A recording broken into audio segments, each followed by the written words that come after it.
ओ तेरी प्यारी तेरी प्यारी तेरी प्यारी लागे श्याम मुरलिया फिर बजाए जइयो। तेरी प्यारी लागे श्याम मुरलिया फिर बजाए जइयो। कोई फिर बजाए जइयो मुरलिया फिर बजाए जइयो। फिर बजाए जइयो मुरलिया फिर बजाए जइयो। तेरी प्यारी तेरी प्यारी तेरी प्यारी लागे श्याम मुरलिया फिर बजाए जइयो। तेरी प्यारी लागे श्याम मुरलिया फिर बजाए जइयो।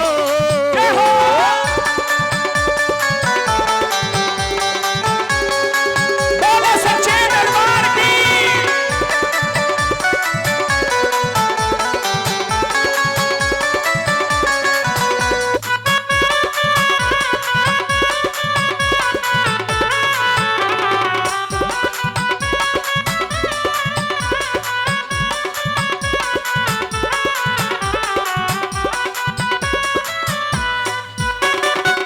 जैसे बाजी सिरसागढ़ में हर नंदी द्वारे। जैसे बाजी सिरसागढ़ में हर नंदी द्वारे। सवा पहर सोना बरसाया मनसा मल्हारे। सवा पहर सोना बरसाया मनसा मल्हारे। देखे हैं लोग तमाम मुरलिया फिर बजाए जइयो। तेरी प्यारी लागे श्याम मुरलिया फिर बजाए जइयो।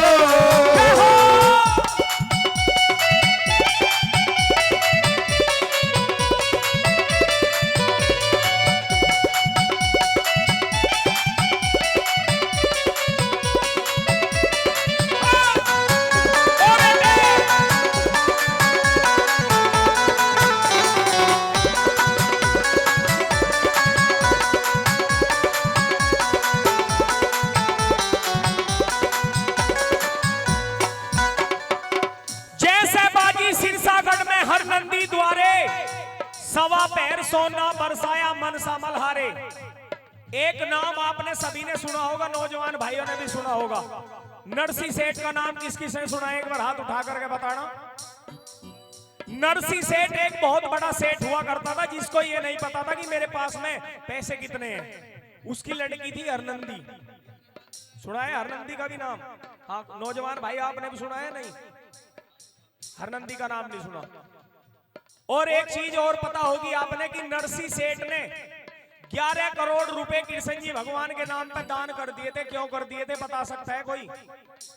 अब कुछ बता देंगे कि भक्ति में दान कर दिए थे ये। लेकिन भक्ति में क्यों दान कर दिए थे ये तो नहीं पता होगा किसी को। 11 करोड़ रुपए थे नरसी के पास में।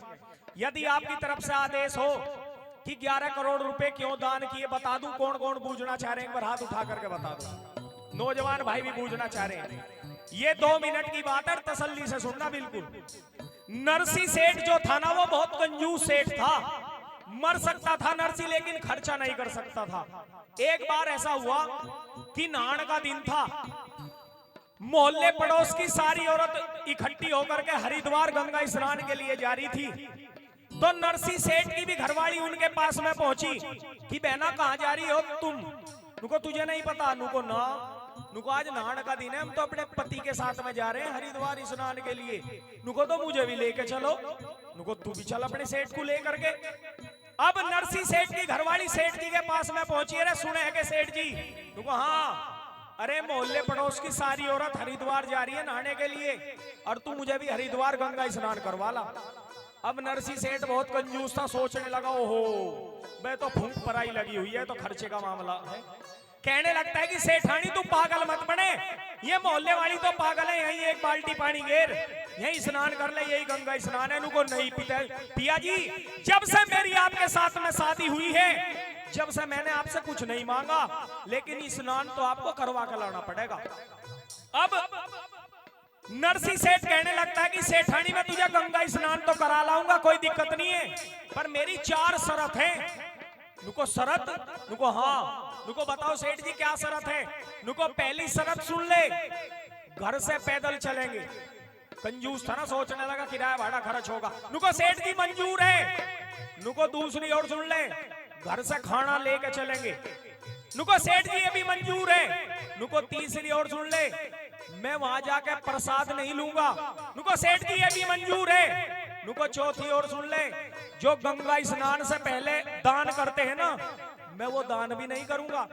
अब सेठानी कहने लगी कि सेठ जी मुझे तेरी सारी शर्त मंजूर है, पर तू मुझे गंगा स्नान करवा के ला।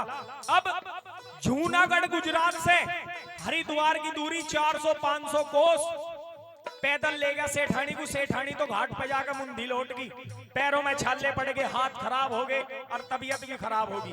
अब नरसी सेठ कहने लगता है कि चल चल सेठानी खड़ी हो, गंगा स्नान करते। अब गंगा स्नान में जैसे ही डुबकी मारने को तैयार, उधर से कृष्ण जी भगवान एक ब्राह्मण के भेष में आए। अरे नहाने वाले रुक, गंगा का वसूल है कि पहले दान कर। या तो डुबकी मारने को तैयार थे एकदम गंगा जी से बाहर। रुको, हम क्या नहा रहे थे? हम तो ये देख रहे थे यहाँ पे पानी कितना है। रुको, बाहर हो, इससे बाहर भगा दिए। हाथ पकड़ के सेठानी का दूसरी तरफ ले गए। रुको सेठानी यहाँ पे नहा ले।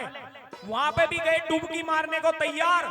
उधर से कृष्ण जी भगवान फिर ब्राह्मण के भेष में प्रकट हुए। अरे नहाने वाले शर्म कर, गंगा का वसूल है कि पहले दान कर। अब नरसी सेठ कहने लगा, अरे पंडित जी महाराज एक बात बता मेरे यार, तू यो इतनी दुनिया इस घाट पे नहा रही है, कोई मैं ही अनोखा आया हूं नहाने के लिए। अरे इनसे भी ले ले दान जाके। नुको तू इनकी छोड़, अपनी बात कर। तेरे पास में 11 करोड़ रुपए हैं। जब 11 करोड़ का जिक्र करा तो नरसी सेठ की बुद्धि घूम गई कि ये कोई आम पंडित नहीं है भाई, इसे जानकारी है पंडित जी को। कहने लगता है कि पंडित जी मेरे पास में 11 करोड़ रुपए तो हैं, पर वो तो घर पर धरे हुए हैं, यहाँ का मैं कुछ ले रहा हूँ, यहाँ तो जेब खाली है मेरी। नुको तो एक काम कर, उधार कर ले। नुको उधार भी कर लो आप। नुको हाँ मैं तो उधार भी कर लेता हूँ। अब नरसी सेठ ने 1 पाई लिखवा दी जूनागढ़ गुजरात से। नरसी सेठ 1 पाई दान कर रहा है। 1 पाई बही में लिख के पंडित जी तो चलते बने। अब सेठानी लड़ने लगी, अरे उत्ते सेठ जी घर तो तुम कह रहा था मैं दान नहीं करूंगा। नुको पागल मत बने, हमारे घर की दूरी 400-500 कोस है, 1 पाई के लिए पंडित मरेगा वहां जाके, यो नहीं जाने का। अब गंगा स्नान करके अपने घर पहुंच गए जूनागढ़ गुजरात में। 4-5 दिन बीत गए। कृष्ण जी भगवान फिर ब्राह्मण का भेष बना के जूनागढ़ गुजरात में ही पहुंचे। जैसे ही नरसी को आवाज लगाई तो द्वारपालों ने रोक लिया। नुको कौन है पंडित जी? नुकरा मुझे नरसी सेठ से मिलना है भाई।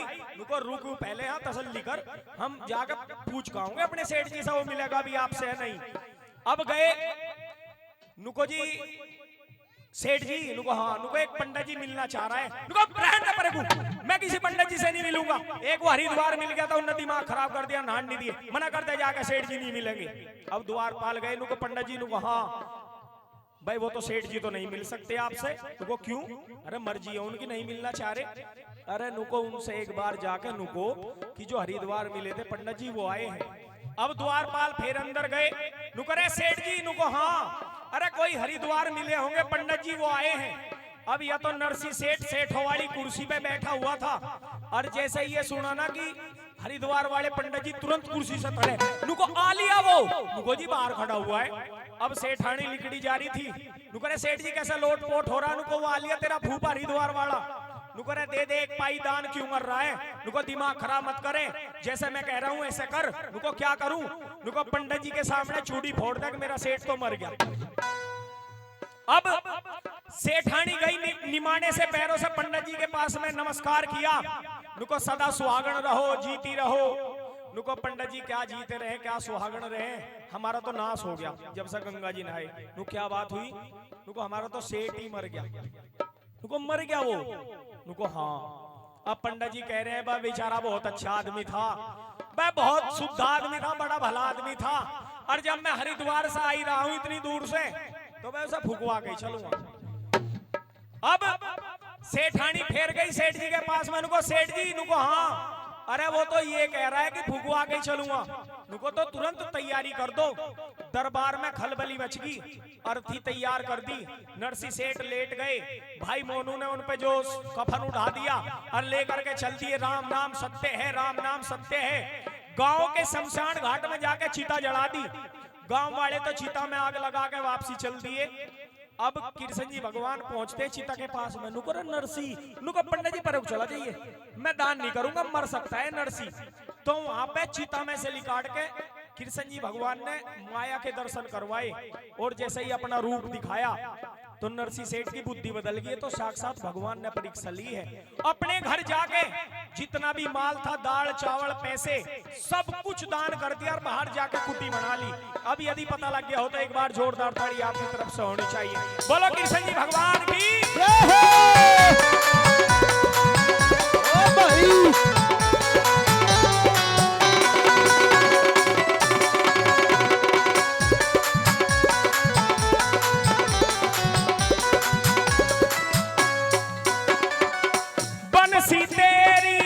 बंसी तेरी सुन के मीरा हो गई मतवाड़ी।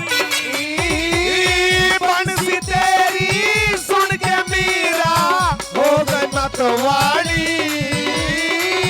ऐसी धुन में मस्त हुई पी गई जहर प्याली। ऐसी धुन में मस्त हुई पी गई जहर प्याली। बड़ा से का अमृत जाम मुरलिया फिर बजाए जइयो तेरी प्यारी लागे श्याम मुरलिया फिर बजाए जइयो।